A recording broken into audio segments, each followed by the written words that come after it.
Pumunta kayo sa pwesto nyo, wag dito. Gusto naming maging mapayapa at gusto naming ipaabot sa gobyerno na wag silang manggulo. Malinaw yan, mga kasamang pulis. Pag hindi nyo ginawa, wala kaming kasalanan. Kayo ng gulo, hindi kami.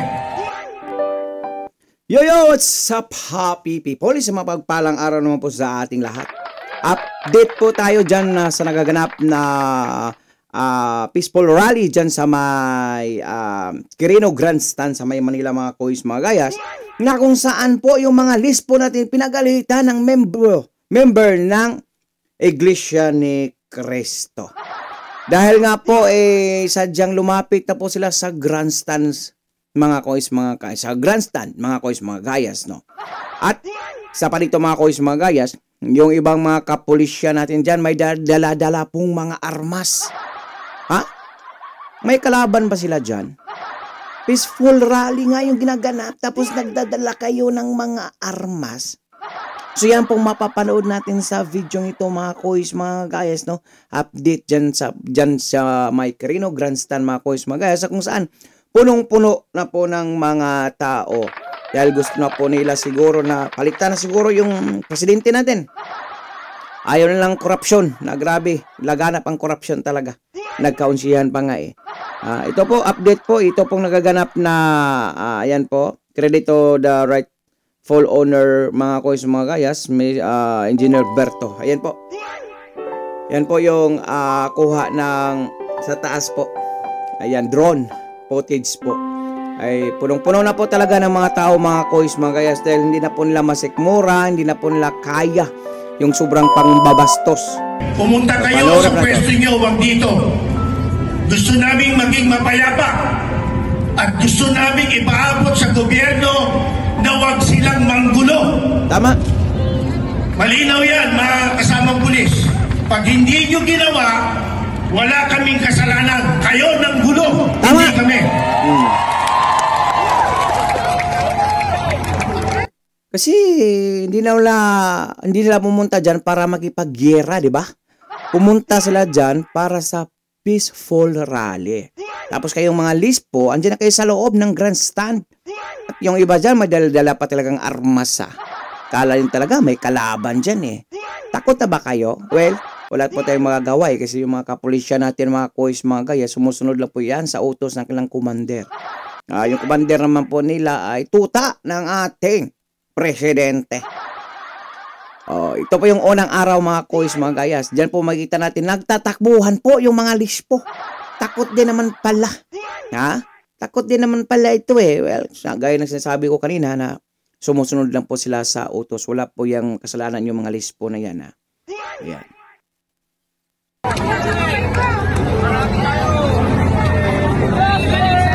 Ayan. Dami ng tao, mga kois. Punong-puno na yung grandstand. First day pa lang yan. Meron pang Lunes at Martes.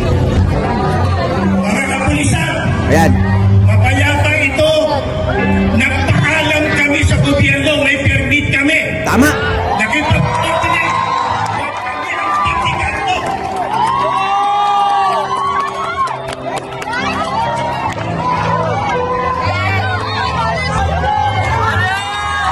Ayan na, nagsilaya. Huwag kasi kayo makinig sa mga tambaluslot at mga bangag. Ayan. Bumaba kayo dyan, hindi kayo kasali dyan. Magbanta lang kayo dyan sa ano. Umalis silang mapayapa. Tama. Bayaan nyo, sa patay sigaw nyo, umalis silang mapayapa. Sumusunod lang ang mga yan sa order na balik. Tama. Do not follow an illegal order.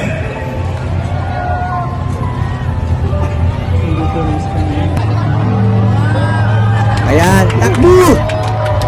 Takbo! Kawawa, ano yung mga kapulisya natin, mga kois, mga guys. Nadadamay sa kanilang mga commander na may sariling interes. Ayan, nagpapapatuta. Pumunta kayo sa pwesto nyo, wag dito. Gusto naming maging mapayapa. Alam niyo, mga kois, mga gayas, kawawa po yung mga kapulisya natin na especially yung mga commander, yung matataas na ranggo dahil nagpapapatuta ha. Parang hindi la alam kung anong yung gagawin nila. Biruin mo, pumasok pa naman doon. Wala namang kaaway doon Ano bang trabaho nila dyan? Bantayan ang safety ng bawat isa. Yun. Ayan. Napagalitan tuloy kayo ng member ng isa INC sa Iglesia ni Cristo. Dahil pag nanggulo kayo, kasalanan nyo yan. Isipin nyo, mas maraming taong andyan kaysa sa inyo. Dihadon lang nga yung mga tao kasi walang mga baril kayo may dala-dala kayong mga baril dyan. Balita po natin yung Malacanang at yung Kongreso. Grabe, bantay sarado. Takot ba sila sa kanilang sariling multo?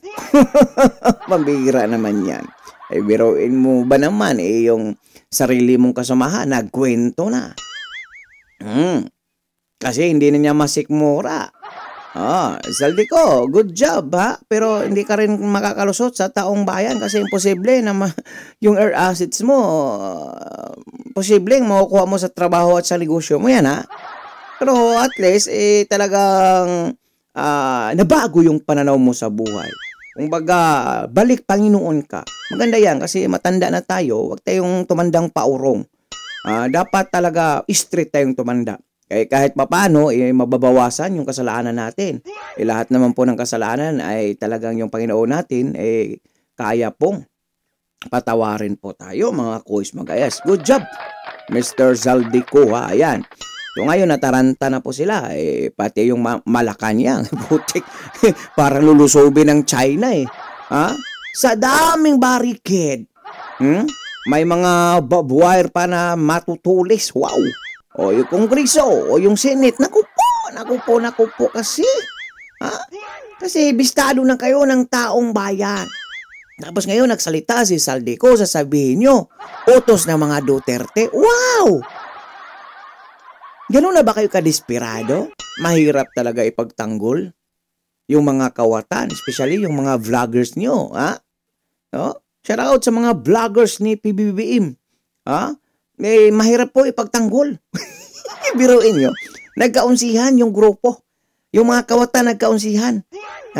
May kumanta na nga. Tapos ngayon, pinapalabas ng mga animal nga tulunggis na to. Ang leader daw nito, yung mga Duterte. Wow! Totoo? Baka nakalimutan yun. Hindi kasi namin nakalimutan. Nung pinadala si Tatay Digong sa dahig na gamit yung airplane o jet plane ni Zaldico. Tapos sabihin nyo, nasuhulan si Zaldico ng mga Duterte. Wow naman! Sa tingin nyo, kung pumunta yan sa dahig, makakabalik pa yan ng New York o sa Spain ng buhay. Halos doon, 99.9% mga Duterte supporters. Kaya huwag niyong ibaling o ilihis. Kasi yung issue dito, corruption. Nagsalita na yung isa. Kumanta na. Kasi dinidiin na siya. Di na niya kaya. Balik Panginoon na siya. Good job, Mr. Zaldico. At nagkatugma pa talaga. Yung kanilang salaysay ni Orly Gutisa. Good job. Tapos sasabihin ngayon ng Senate. Especially dyan sa may Blue Ribbon. Wow. Grabe talaga. Grabe yung mga galamay, mga tuta, ng tamba, at ang mga bangag dyan, Halatado na kayo. Naku, napagalataan na kayong taong bayan, namarkahan na kayo. Hindi na kayo makakaulit kung ano man andyan sa pwesto nyo.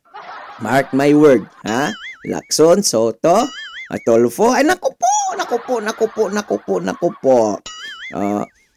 Balik tayo tanaw. Noong hindi pa, kunwari naging hero at sinabi ng ating presidente na nadiscovery daw niya yung malaking korupsyon dyan sa kanyang pamunuan. Okay? Pero mukhang di rin kami nakakalimot na nag-umpisang palabas niyan. Walang iba, si VP Sara Duterte. Nung desperado siya, masyado. Bakit siya desperado? Kasi alam niya yung pagnanakaw, niloloko ang taong bayan dyan sa Pilipinas. Kaya hindi niya masikmura Yun po yung kauna-unahang issue. Hindi yung na-discover ng Pangulo, los, mga tambalos. Yan kayo mga list po, especially yung mga matataas na rank dyan. Hindi natin sali yung mga maliliit, mga patrolman kasi sumusunod yan sa inyo. Naku po, mag-isip-isip kayo ng mabuti kung ano yung ikakabuti ng taong bayan kasi yan po yung sinumpaan nyo para magiging pulis po kayo. Huwag kayong magpadala sa mga tulunggis, tambaluslos, amaw, mga kawatan, mga bangag na mga politiko.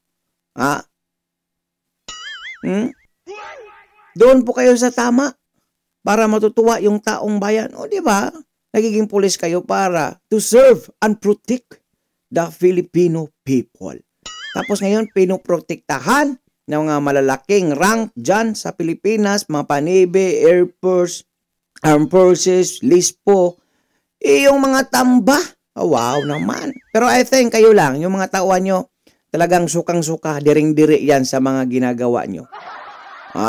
Pakikomento po ng inyong mga opinion o reaction sa comment section ng ating video. Please follow, like, and share, and subscribe. So for now, I'm gone. Peace. Bye-bye. Patuloy natin to. At gusto namin ipaabot sa gobyerno na huwag silang manggulo. Malinaw yan, mga kasamang pulis. Pag hindi nyo ginawa, wala kaming kasalanan. Kayo ng gulo, hindi. Our hearts beat to the city streets. We began to feel the fire.